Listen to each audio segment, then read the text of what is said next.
want, when you want it. When you want it. KMBZ On Demand from the voice of Kansas City News Radio.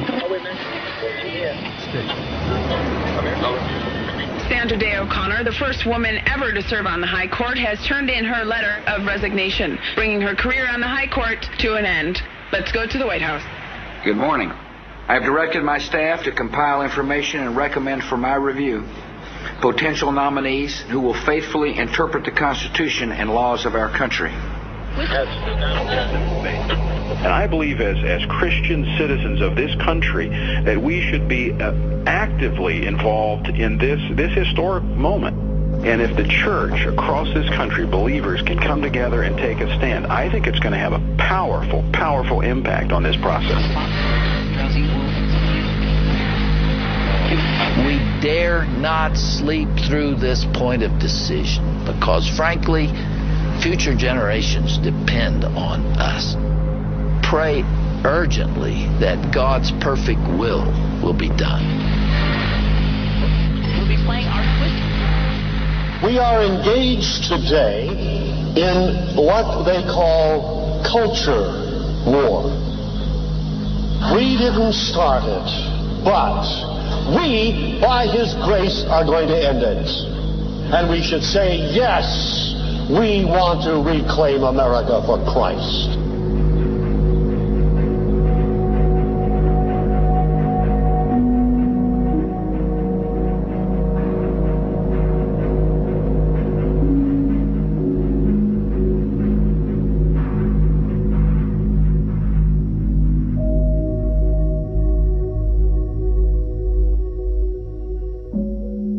Up in the pulpit, this mean-spirited message, us against them. And that's what the religious right is doing in the United States now. It is dividing this country.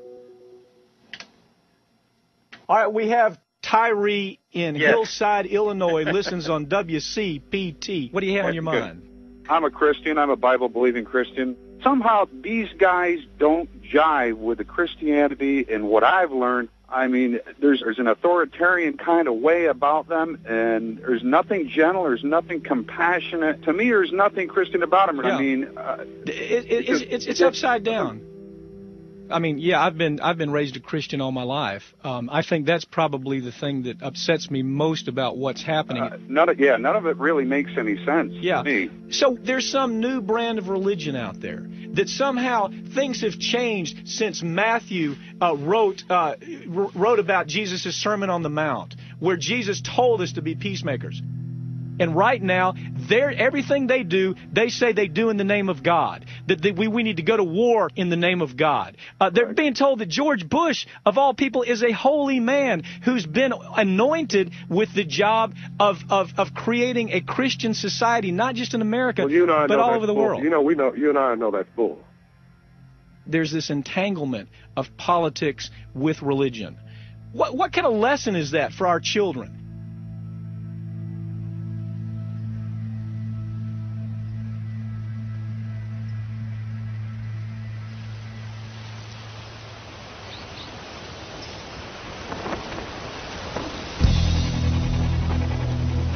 There's never been a generation like this one.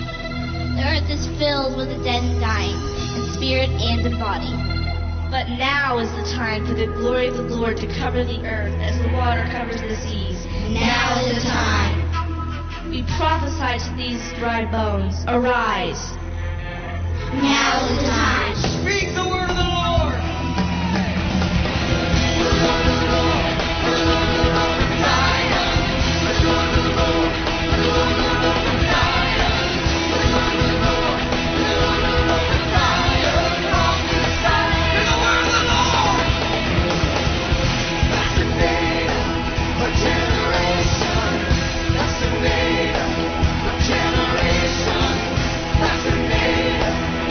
Generation,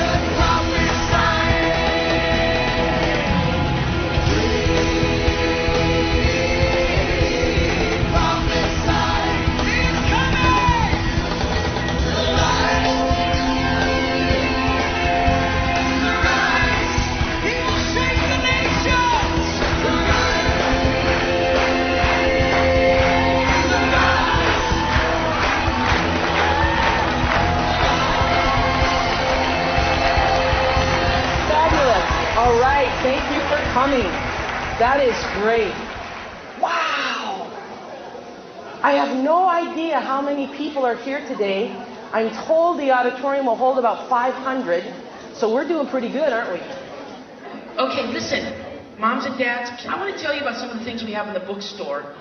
We have the School of Evangelism, and unfortunately, this one doesn't sell quite as much because people, for whatever reason, I guess they think this is going to be a door-knocking manual, and it's not. There's a hands-on manual in the back that teaches kids how to actually start a conversation with their friends and how to win the lost. Another thing that I wanted to announce is our camp coming up in August. Yeah! And it's just going to be an incredible time. We've got brochures on the camp sitting in the bookstore. You need to pick one up and begin praying about whether or not you can get there this year. Okay? Boys and girls, I need everybody sitting up straight, hands all the smiley faces looking right this way. Is there anyone in here that believes that God can do anything?